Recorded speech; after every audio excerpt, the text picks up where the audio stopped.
Hi అండి. ఈరోజు వీడియోలో తొలి ఏకాదశి స్పెషల్గా సింపుల్గా తయారు చేసుకునే 5 రకాల నైవేద్యాలు అయితే మీతో షేర్ చేస్తున్నానండి.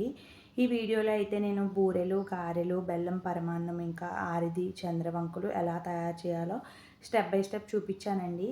ఈ వీడియో మీకు నచ్చితే ఒక లైక్ చేయండి. నా ఛానల్ని కొత్త వాళ్ళు ఎవరైనా చూస్తున్నట్లయితే తప్పకుండా సబ్స్క్రైబ్ చేసుకోండి. ఇంకా ఆలస్యం చేయకుండా వీడియోలోకి వెళ్ళిపోదామండి. నేనైతే ముందుగా పప్పులైతే నానబెట్టుకుంటున్నాను. దానికోసం అయితే ఒక బౌల్ తీసుకుని దానిలో ఒక కప్పు వరకు గుండు మినపప్పు వేసుకున్నానండి. ఇదైతే బూరెల కోసం నానబెట్టుకున్నాను. ఈ పప్పునైతే నీట్గా వాటర్ వేసుకుని క్లీన్ చేసుకుని సగం వరకు వాటర్ వేసుకుని 6 గంటల పాటు నానబెట్టుకోవాలండి. దీన్ని అయితే పక్కన పెట్టేసుకుందాము. ఇప్పుడు గారెల కోసం అయితే ఒక బౌల్ తీసుకుని దానిలో ఒక కప్పు వరకు గుండు మినపప్పు వేసుకున్నాను. మనకి పొట్టు మినపప్పు కూడా వాడుకోవచ్చండి. గుండు మినపప్పు అయితే కొద్దిగా త్వరగా పని అవుతుందని చెప్పి దీన్ని వాడుకుంటున్నాను. దీన్ని కూడా వాటర్ వేసుకుని నీట్గా క్లీన్ చేసుకున్న తర్వాత సగం వరకు వాటర్ వేసుకుని దీన్ని కూడా ఒక 5-6 గంటల పాటు నానబెట్టుకోవాలండి. దీన్ని కూడా పక్కన పెట్టేసుకుందాము. ఇప్పుడైతే బియ్యాన్ని నానబెట్టుకుందామండి. బియ్యాన్ని నానబెట్టుకోవటానికైతే ఒక పెద్ద గిన్నెని తీసుకుని దానిలో ఒక తవుడు బియ్యం వరకు వేసుకున్నాను. ఈ బియ్యం అయితే నేను బూరెల్లోకి పిండికి కావాలి, ఇంకా చంద్రవంకలు ప్రిపేర్ చేసుకోవటానికి ఆరిదికి కూడా ఇదే బియ్యాన్ని వాడుకుంటానండి. బియ్య పిండి మొత్తాన్ని దీన్ని కూడా వాటర్ వేసుకుని ఒక 6 గంటల పాటు నానబెట్టుకోవాలి. ఇప్పుడు బియ్యం చూడండి, 6 గంటల తర్వాత బియ్యం అయితే చక్కగా నానున్నాయండి. వీటిని అయితే 4-5 సార్లు కడుక్కోవాలి. కడుక్కుని వాటర్ అంతా పోయే వరకు వడపోసుకున్న తర్వాత ఒక క్లాత్ మీద వేసుకుని ఆరబెట్టుకోవాలండి. తడంతా పోయే వరకు ఆరబెట్టుకుంటే సరిపోతుంది. చూడండి, కాటన్ క్లాత్ మీద వేసుకున్నాను నేనైతే. ఇవి బియ్యం ఆరిపోయిన తర్వాత దీన్ని పిండి పట్టించుకోవాలి. ఎక్కువ బియ్యం అయితే మిల్లు పట్టించుకోవాలండి. నేను తక్కువే కాబట్టి మిక్సీ జార్లో వేసుకున్నాను. ఇప్పుడు బూర్లు పూర్ణం ప్రిపేర్ చేసుకోవటానికి అయితే ఒక బౌల్ తీసుకుని దానిలో 1.5 కప్పు వరకు శనగపప్పును వేసుకున్నానండి. నేను తీసుకున్న కొలతకి కరెక్ట్గా సరిపోతుంది 1.5 కప్పు అయితే. ఈ పప్పుని వాటర్ వేసుకుని నీట్గా కడుక్కున్న తర్వాత కొద్దిగా వాటర్ వేసుకుని మళ్ళీ నానబెట్టి పక్కన పెట్టుకోవాలండి 1 అవర్ పాటు. తర్వాత అరకప్పు వరకు ఇడ్లీ రవ్వను తీసుకున్నానండి. ఇడ్లీ రవ్వను కూడా వాటర్ వేసుకుని నీట్గా క్లీన్ చేసుకుని సగం వరకు వాటర్ వేసుకుని ఒక అరగంట పాటు నానబెట్టి పక్కన పెట్టుకోవాలి. బియ్యం అయితే ఆరిపోయండి. వీటిని అయితే మిక్సీ జార్లో వేసుకుని మెత్తని పొడిలా తయారు చేసుకోవాలి. 2 సార్లు వేసుకుని సగం సగం కింద పిండిని అయితే మెత్తగా పొడిని తయారు చేసుకున్నానండి. చూడండి, దీన్ని మొత్తాన్ని ఒక పళ్ళెంలో వేసుకున్నాను. ఈ పిండిని అయితే పక్కన పెట్టేసుకొని ఇప్పుడు బూరెల కోసం అయితే శనగపప్పు నానబెట్టి పక్కన పెట్టుకున్నాం కదండి. దాన్ని మళ్ళీ ఒకసారి కడుక్కొని మళ్ళీ ఒక 2-3 గ్లాసుల వరకు వాటర్ వేసుకోవాలండి. వాటర్ వేసుకుని పప్పునైతే ఉడికించుకోవాలి మూత పెట్టుకుని. ఇది ఉడుకుతుండగా ఈ లోపు అయితే మినపప్పు నానబెట్టుకున్నాం కదండి. మినపప్పును అయితే నీట్గా క్లీన్ చేసుకుని మిక్సీ జార్లో వేసుకుని రుబ్బుకోవాలండి. నేను అస్సలు గ్రైండర్ వాడకుండా మొత్తం మిక్సీలోనే ప్రిపేర్ చేసుకుంటున్నానండి. ఇప్పుడు కొన్ని ఐస్ క్యూబ్స్ ముక్కలు వేసుకుని మిక్సీ పట్టుకోవాలి. ఐస్ క్యూబ్స్ వేయడం వల్ల తోపు ఎక్కువగా వస్తుంది, ప్లస్ బూరు కూడా మెత్తగా ఉంటుందండి. చూడండి, సాఫ్ట్గా రుబ్బుకోవాలి. ఎంత వీలైతే అంత సాఫ్ట్గా రుబ్బుకోవాలండి. ఈ విధంగా రుబ్బుకున్న తర్వాత దీన్ని అయితే మొత్తం ఒక గిన్నెలో వేసుకోవాలి.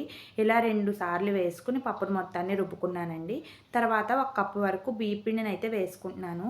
ఇందాక తడి బియ్య పిండి ఉంది కదండి, దాన్నే వేసుకున్నాను నేను 1 కప్పు వరకు. తర్వాత ఇడ్లీ రవ్వను కూడా నానబెట్టి పక్కన పెట్టుకున్నాం కదా, ఆ ఇడ్లీ రవ్వను కూడా వాటర్ మొత్తం పోయే వరకు గట్టిగా పిండుకుని ఇడ్లీ రవ్వను వేసుకోవాలి. ఇప్పుడు దీనిలో సరిపడా సాల్ట్ వేసుకుని 2 స్పూన్ల వరకు బెల్లం పొడిని వేసుకున్నానండి. బెల్లం పాకం పట్టి వేసుకున్నా పర్వాలేదు, లేదు అంటే ఇలా పొడిని వేసుకున్నా పర్వాలేదండి. ఇప్పుడు ఈ బెల్లం పొడి మొత్తం బాగా కలిసే వరకు కలుపుకోవాలి. వాటర్ ఏమైనా పడితే లైట్గా వేసుకుంటే సరిపోతుందండి. ఈ పిండి బెల్లం పొడిని మొత్తం బాగా కలుపుకున్నాను. దీన్ని పక్కన పెట్టేసుకుని ఇప్పుడు శనగపప్పు ఉడికిందో లేదో ఒకసారి చెక్ చేసుకుందాము. పప్పు అయితే చక్కగా ఉడికిపోయిందండి. ఇది మరీ మనకి మెత్తగా అవ్వాల్సిన అవసరం ఉండదు, కొద్దిగా పలుగ్గానే ఉండాలి.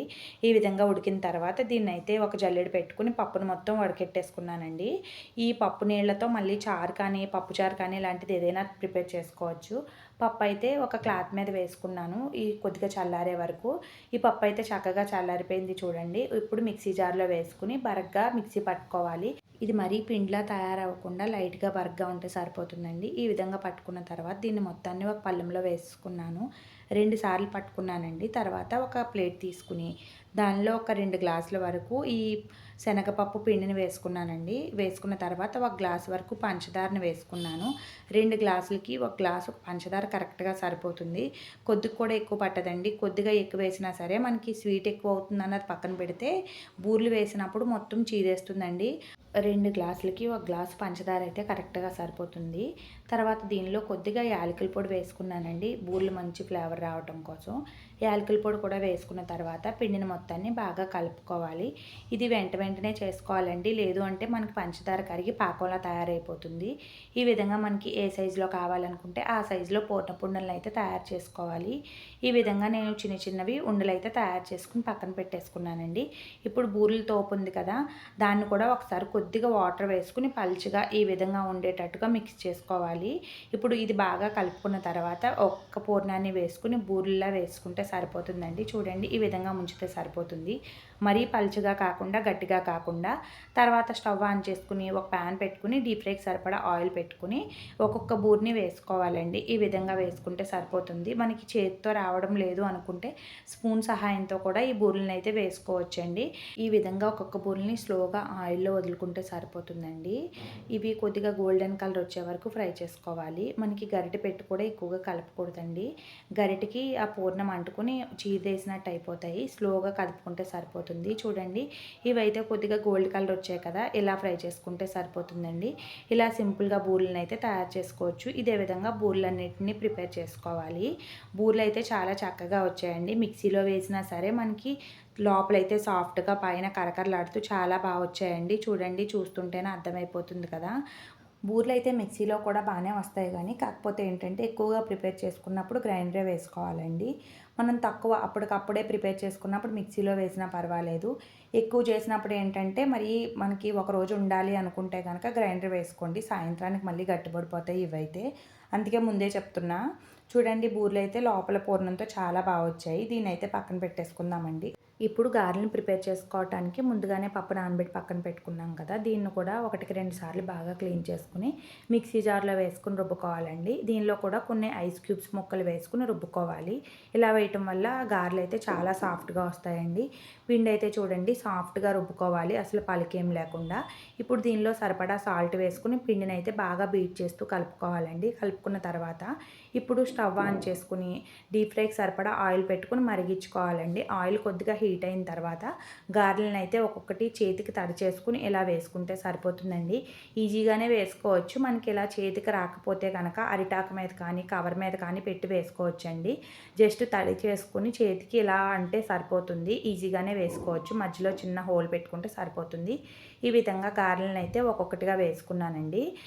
గారెలను అయితే ఇలా వేసుకుని ఫ్రై చేసుకోవాలండి. ఇవి కొద్దిగా గోల్డెన్ కలర్ వచ్చే వరకు బాగా ఫ్రై చేసుకోవాలి. చూడండి, ఇవైతే మంచి కలర్ వచ్చాయి కదా, వీటిని అయితే తీసుకుని పక్కన పెట్టేసుకుందామండి.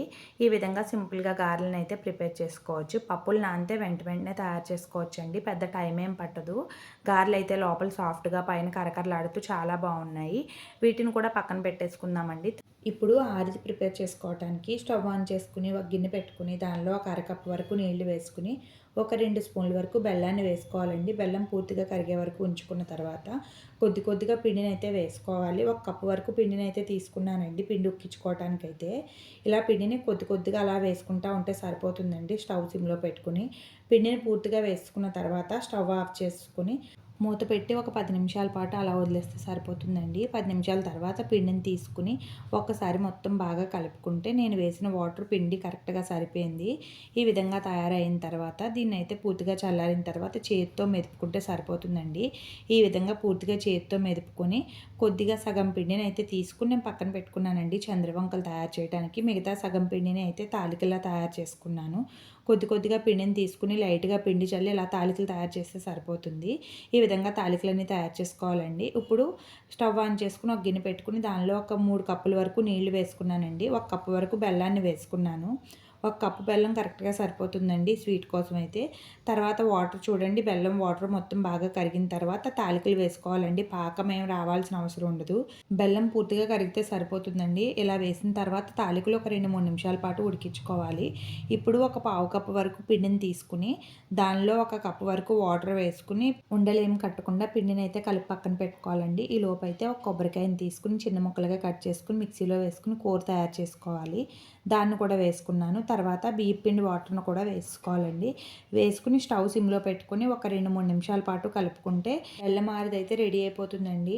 ఒక 2-3 నిమిషాలు ఉంచుకుంటే సరిపోతుంది. ఇది మరీ చిక్కబడకూడదండి. లైట్గా పలుచగా ఉన్నప్పుడే స్టవ్ ఆఫ్ చేసుకోవాలి. కొద్దిగా చిక్కబడినా సరే మనకి చల్లారిన తర్వాత ఇంకా గట్టిపడిపోతుంది. చూడండి, ఈ విధంగా ఉన్నప్పుడే స్టవ్ ఆఫ్ చేసుకోవాలి. ఆరిదైతే రెడీ అయిపోయిందండి. ఇలా సింపుల్గా దీన్ని కూడా తయారు చేసుకున్నాను. ఇప్పుడు పరమాన్నం తయారు చేసుకోవటానికైతే ఒక గిన్నె తీసుకుని తీసుకుని దానిలో 1 కప్పు వరకు బియ్యాన్ని వేసుకున్నానండి. దీన్ని నీట్‌గా కడుక్కొని పక్కన పెట్టుకోవాలి. ఇప్పుడు దీనిలో ఒక 3 కప్పుల వరకు వాటర్ వేసుకున్నాను. పాలు తక్కువ వేసుకొని, వాటర్ ఎక్కువ వేసుకొని ఈ పరమాన్నాన్ని అయితే ప్రిపేర్ చేస్తున్నానండి. వాటర్ వేసుకున్న తర్వాత దీన్ని పక్కన పెట్టేసుకొని, ఇప్పుడు ఒక 2 స్పూన్ల వరకు సగ్గుబియ్యం తీసుకున్నానండి. సగ్గుబియ్యం కూడా నానబెట్టి పక్కన పెట్టుకున్నాను. ఇప్పుడు పరమాన్నం తయారు చేసుకోవడానికైతే స్టవ్ ఆన్ చేసుకుని, పరమాన్నం తయారు చేసుకోవడానికి రైస్ నానబెట్టాం కదండీ! ఆ గిన్నెని పెట్టుకుని, ఒక 5 నిమిషాల పాటు ఉడికించుకుంటే అన్నం అయితే చక్కగా దగ్గర పడుతుందండి. ఇప్పుడు దీనిలో ఒక 2 గ్లాసుల వరకు పాలు, ముందుగా నానబెట్టిన సగ్గుబియ్యాన్ని కూడా వేసుకోవాలి. 2 వేసుకున్న తర్వాత ఒక 2 నిమిషాల పాటు మూత పెట్టి ఉడికిస్తే అన్నం అయితే చక్కగా ఉడికిపోతుంది చూడండి. ఈ విధంగా అన్నం ఉడికిన తర్వాత ఇప్పుడు దీనిలో 1 కప్పు వరకు బెల్లం పొడిని వేసుకున్నానండి. బెల్లం పొడి కాకుండా పాకం పట్టుకొని కూడా వేసుకోవచ్చు. బెల్లం పొడి వేసుకున్న తర్వాత స్టవ్ ఆఫ్ చేసుకొని మూత పెట్టుకుంటే పరమాన్నం అయితే రెడీ అయిపోతుందండి. ఇప్పుడు దీనిలో కొద్దిగా యాలకుల పొడి కూడా వేసుకున్నాను. వేసుకున్న తర్వాత ఒకసారి మొత్తాన్ని బాగా కలుపుకోవాలి. ఇలా బెల్లం పొడి వేసిన తర్వాత స్టవ్ ఆఫ్ చేసుకోవడం వల్ల పాలు విరగకుండా పరమాన్నం చాలా బావుంటుందండి. ఇది పక్కన పెట్టేసుకుందాము. ఇప్పుడు చంద్రవంకలు తయారు చేసుకోవడానికి ఒక ప్యాన్ తీసుకుని దానిలో ఒక పావు కప్పు వరకు బెల్లం, అదే కప్పుతో 2 కప్పులు వాటర్ వేసుకుని పాకాన్ని మరిగించుకోవాలండి. ఇది పక్కన పెట్టేసుకుని ఇందాక పిండినైతే తీసి పక్కన పెట్టుకున్నాం కదండీ! దాన్ని చపాతీలా తయారు చేసుకుని చిన్న చిన్న చంద్రవంకల్లా కట్ చేసుకోవాలండి. ఏదైనా కప్పు కానీ గ్లాస్‌తో కానీ ఇలా కట్ చేసుకుంటే సరిపోతుంది. వీటినైతే కట్ చేసుకొని పక్కన పెట్టేసుకున్నాను కదా! పాకాన్ని కూడా స్టవ్ మీద పెట్టుకొని పాకం మరిగించుకున్నానండి. ఇందాక పెట్టిన బూరెల నూనె ఉంది కదండీ! బూరెలు, గారెలు వండినప్పుడు నూనె, ఆ నూనెలోనే నేను ఈ చంద్రవంకలనైతే ఫ్రై చేసుకుంటున్నాను. స్టవ్ లో ఫ్లేమ్‌లో పెట్టుకొని వీటినైతే ఫ్రై చేసుకోవాలి. ఇవి కొంచెం గోల్డెన్ కలర్ వచ్చే వరకు ఫ్రై చేసుకుంటే సరిపోతుందండి. ఈ లోపైతే పాకం చూడండి చక్కగా మరిగిపోయింది కదా! ఇప్పుడు ఫ్రై చేసుకున్న వాటిని ఈ పాకంలో వేసుకుంటే సరిపోతుంది. చంద్రవంకలు కూడా ఈజీగా తయారు చేసుకోవచ్చండి. ఈ చంద్రవంకలనైతే 10 నిమిషాల పాటు పాకంలో ఉంచి తీసుకుంటే సరిపోతుంది. ఇలా సింపుల్‌గా ఈ 5 రకాల పిండి వంటకాలనైతే అప్పటికప్పుడు ప్రిపేర్ చేసుకోవచ్చండి. టేస్ట్ కూడా చాలా బావుంటాయి. గ్రైండర్‌తో పని లేకుండా, పాకం పట్టే పని లేకుండా ఈ పిండి వంటలనైతే ప్రిపేర్ చేసుకోవచ్చండి. ఇది తొలి ఏకాదశికనే కాదండి, వరలక్ష్మీదేవి నోములకు కూడా ఇలాగే ప్రిపేర్ చేసుకోవచ్చు. పప్పు ముందుగానే నానబెట్టి పక్కన పెట్టుకున్నాము అంటే ఈ వంటలనైతే అప్పటికప్పుడు ప్రిపేర్ చేయొచ్చండి. టేస్ట్ అయితే చాలా బావుంటాయి. వీడియో నచ్చితే ప్లీజ్ ఛానల్‌ని సబ్స్క్రైబ్ చేయడం మర్చిపోవద్దండి. ఇప్పుడు ఈ వీడియోకి లైక్ చేయండి.